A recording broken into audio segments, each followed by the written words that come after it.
Muy buenos días, mis amados hermanos y hermanas. No hay nada mejor que empezar el día con la inspiración de nuestros profetas. Espero te guste mucho este programa. Bienvenidos a Discursos y Profetas de Ven Sígueme con Walter Posada.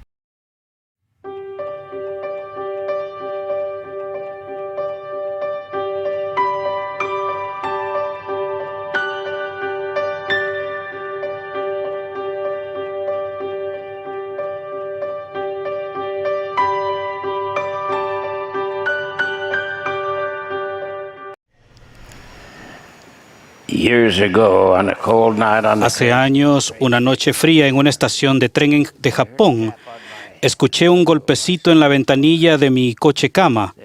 Allí había un niño congelándose, con una camisa harapienta, un trapo sucio amarrado sobre la mandíbula hinchada y la cabeza cubierta de sarna.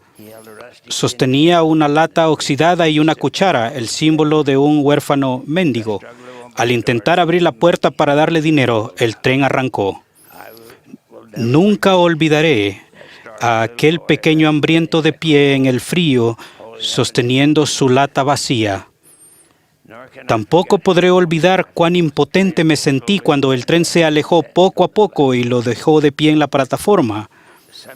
Unos años después, en Cusco, una ciudad en lo alto de los Andes del Perú, el elder A. Theodore Tutler y yo llevamos a cabo una reunión sacramental en un cuarto largo y estrecho.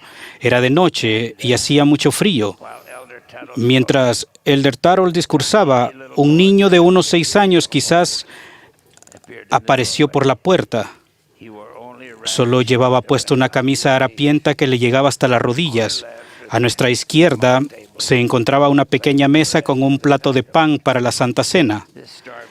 Este hambriento huérfano de la calle vio el pan y avanzó lentamente por la pared hacia él.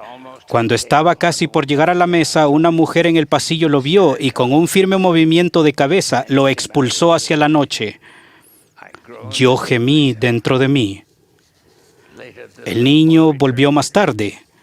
Avanzaba lentamente a lo largo de la pared, miraba el pan y me miraba a mí. Cuando estaba cerca del punto donde la mujer lo volvería a ver, extendí los brazos.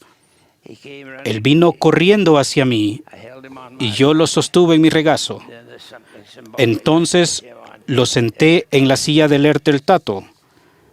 Después de la última oración, y muy a mi pesar, el hambriento pequeño salió corriendo hacia la noche. Al volver a casa, le conté mi experiencia al presidente Spencer W. Kimball. Él se conmovió profundamente y me dijo, usted estaba sosteniendo una nación en su regazo. Más de una vez me dijo, esa experiencia tiene un significado mucho más profundo del que usted ha captado. Al visitar los países de Latinoamérica unas 100 veces, he buscado a ese niñito en los rostros de la gente. Ahora sé lo que quiso decir el presidente Kimball. Conocí a otro niño en las calles de Salt Lake City que padecía de frío. Era tarde en otra noche de invierno. Estábamos saliendo de una cena de Navidad de un hotel. 6 u 8 niños ruidosos venían por la calle. Todos ellos deberían haber estado en casa para protegerse del frío. Un niño no tenía abrigo. Iba saltando rápidamente para escaparse del frío y desapareció por una calle lateral, sin duda a un apartamento pequeño y pobre, con una cama que no tenía suficientes cobijas. Por la noche, cuando me cubrí con mis cobijas, ofrecí una oración por aquellos que no tenían una cama caliente en casa. Yo estaba asignado en Osaka, Japón, cuando la Segunda Guerra Mundial terminó. La ciudad se encontraba en ruinas y las calles estaban llenas de bloques, escombros y cráteres de bombas. Aunque la mayoría de los árboles habían sido destruidos, algunos aún estaban de pie con las ramas y los troncos destrozados y tenían el valor de mostrar algunos retoños con hojas. Una niña pequeña, vestida con sandalias y un kimono harapiento y colorido, estaba muy ocupada recogiendo hojas de sicomoro para hacer un ramo. La pequeñita no parecía darse cuenta de la devastación que la rodeaba mientras pasaba por encima de los escombros para añadir hojas nuevas a su colección. Ella había encontrado la única belleza que quedaba en su mundo. Tal vez debería decir que ella era la parte bella de su mundo. Por alguna razón, pensar en ella aumenta mi fe. La niña era un ejemplo de esperanza. Mormón enseñó que los niños pequeños viven en Cristo y no tienen necesidad de arrepentirse. A fines del siglo pasado, 2 misioneros estaban trabajando en las montañas del sur de los Estados Unidos. Un día, desde la cima de una colina, vieron a la distancia que unas personas estaban reuniendo en un área despejada. Los misioneros no tenían muchos a quienes predicar, así que bajaron hacia el área despejada. Un niño se había ahogado y se iba a realizar un funeral. Sus padres habían llamado al ministro religioso para que dijera unas palabras en el funeral. Los misioneros se hicieron a un lado cuando el ministro viajante se encontró con el padre y la madre desconsolados y empezó su sermón. Si los padres esperaban recibir consuelo de ese clérigo, se decepcionarían. Él los reprendió severamente por no haber bautizado al niño. Lo habían pospuesto por una u otra razón y ahora era demasiado tarde. Él les dijo sin rodeos que su niño había ido al infierno y que era culpa de ellos. Ellos eran los culpables del tormento sin fin del pequeño. Después de que se concluyó el sermón y se cubrió la tumba, los élderes se acercaron a los afligidos padres. «Somos siervos del Señor», le dijeron a la madre, «y hemos venido con un mensaje para ustedes». Mientras los sollozantes padres escuchaban, los 2 élderes leyeron de las revelaciones y compartieron su testimonio de la restauración de las llaves para la redención de los vivos y de los muertos. Siento cierta compasión por ese predicador. Él estaba haciendo lo mejor que podía con la luz y el conocimiento que tenía, pero hay algo más que tendría que haber sido capaz de ofrecer: la plenitud del Evangelio. Los élderes vinieron como consoladores, maestros, siervos del Señor, como ministros autorizados del Evangelio de Jesucristo. Estos niños de los cuales he hablado representan a todos los hijos de nuestro Padre Celestial. Herencia de Jehová son los hijos, y bienaventurado el hombre que ha llenado su aljaba de ellos. La creación de la vida es una gran responsabilidad para una pareja casada. Ser un padre digno y responsable es el desafío de la vida mortal. Ni el hombre ni la mujer pueden tener hijos solos. La intención era que los niños tuvieran 2 padres, tanto un padre como una madre. Ningún otro modelo o proceso puede sustituir a este. Hace mucho tiempo una mujer me dijo entre lágrimas que cuando era estudiante universitaria había cometido un grave error con su novio. Él hizo todos los preparativos para el aborto. A su debido tiempo se graduaron, se casaron y tuvieron varios hijos. Ella me contó cuánto le atormentaba ver a su familia ahora, a sus hermosos hijos, y visualizar el lugar vacío donde faltaba aquel niño. Si ese matrimonio comprendiera y se valieran de la expiación, sabrían que esas experiencias y el dolor relacionado con ellas se pueden borrar. No hay dolor que dure para siempre. No es fácil, pero la vida nunca se concibió para que fuera ni justa ni fácil. El arrepentimiento y la esperanza continúa, que se recibe con el perdón. Otra pareja joven me contó entre lágrimas que acababan de regresar de un consultorio médico donde se les dijo que no podrían tener hijos. Estaban abatidos por la noticia. Se sorprendieron cuando les dije que en realidad eran muy afortunados. Se preguntaban por qué diría algo así. Les dije que su estado era infinitamente mejor que el de otras parejas que podían ser padres, pero que habían rechazado y evadido de modo egoísta esa responsabilidad. Les dije, al menos ustedes quieren hijos, y ese deseo en esta vida y en la venidera, porque los proporcionará estabilidad. Este es un estado temporal. En las partes eternas son mucho mejor. Las cosas que se deben serían llenas. En esta vida tenemos esperanza en Cristo. Somos los más dignos de lástima de todos los hombres. El fin supremo de toda actividad en la iglesia es ver al esposo, a su esposa y a sus hijos felices en el hogar, protegidos por los principios y las leyes del Evangelio, sellados con seguridad en los convenios del sacerdocio eterno. Los esposos y las esposas deben entender que su deber primordial, del cual nunca serán relevados, es el uno hacia el otro y luego hacia sus hijos.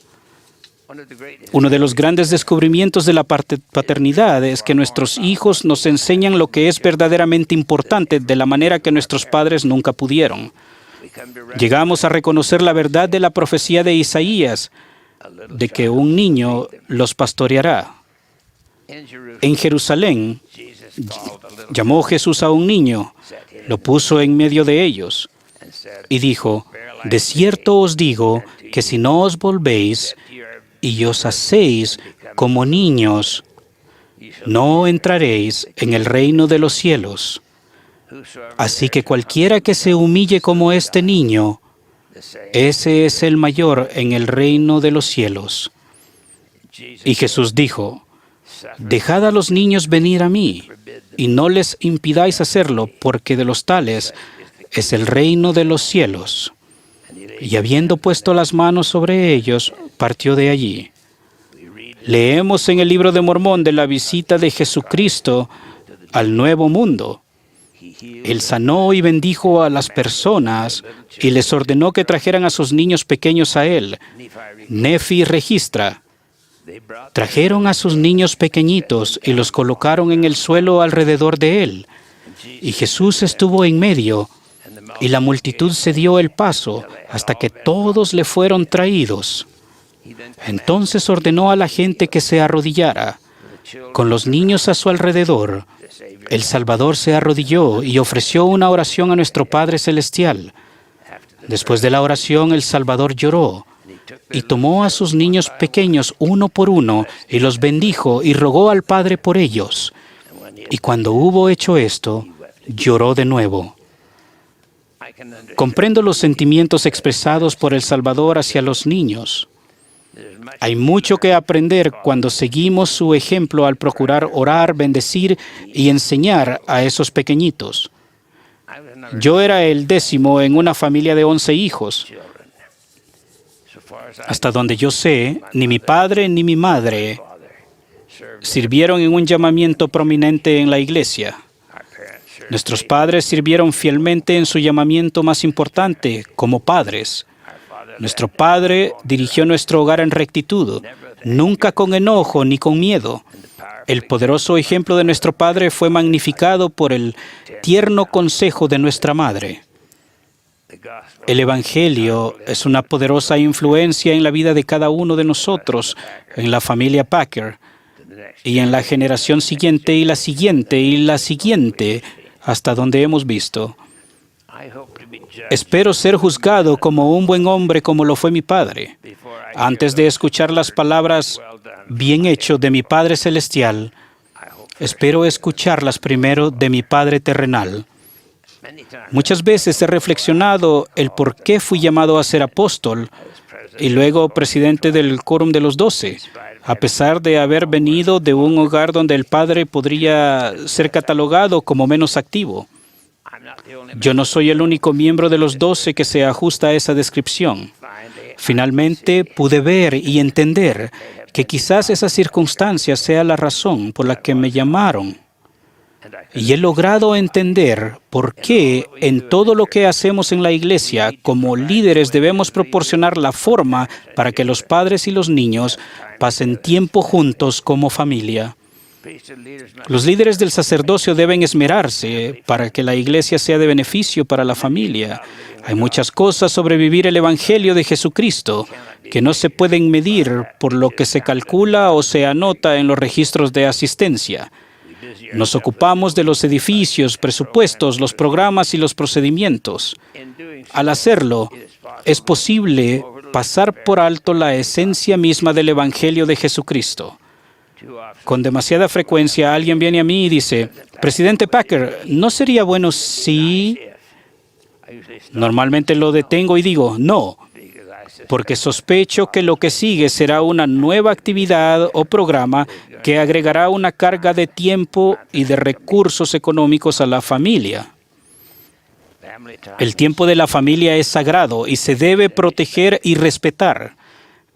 Instamos a nuestros miembros a demostrar devoción a sus familias. Cuando nos casamos, mi esposa y yo decidimos que aceptaríamos a los niños que vinieran junto con las responsabilidades que acarrearán su nacimiento y crecimiento. A su debido tiempo, ellos han formado su propia familia. 2 veces en nuestro matrimonio, al momento de nacer uno de nuestros pequeños, un médico nos ha dicho, creo que este no sobrevivirá. En ambas ocasiones, nuestra reacción fue que daríamos nuestra vida si nuestro hijito pudiera mantener la suya. Al extender ese ofrecimiento, nos dimos cuenta de que esa misma devoción se parece a la que nuestro Padre Celestial siente por cada uno de nosotros. ¡Qué concepto tan celestial! Ahora bien, en el ocaso de nuestras vidas, la hermana Packer y yo entendemos y tenemos la certeza de que las familias pueden ser eternas. Al obedecer los mandamientos y vivir plenamente el Evangelio, seremos protegidos y bendecidos con nuestros hijos y nietos y ahora bisnietos. Nuestro ruego es que cada integrante de nuestra creciente familia tenga la misma devoción hacia esos preciosos pequeñitos. Padres y madres, la próxima vez que sostengan a un bebé recién nacido en sus brazos, tendrán una perspectiva interior de los misterios y propósitos de la vida. Entenderán mejor por qué la iglesia es como es y por qué la familia es la organización básica en el tiempo de esta vida y en toda la eternidad. Les doy mi testimonio que el Evangelio de Jesucristo es verdadero y que el plan de redención, que ha sido llamado el plan de felicidad, es el plan para las familias. Le pido al Señor que las familias de la iglesia sean bendecidas, los padres, los hijos, en esta obra y que la obra siga adelante. Y doy este testimonio en el nombre de Jesucristo. Amén. Espera, no te vayas todavía. Recuerda que tenemos muchos contenidos para ti. Elige el que más te gusta, aquí en Ven, Sígueme con Walter Posada.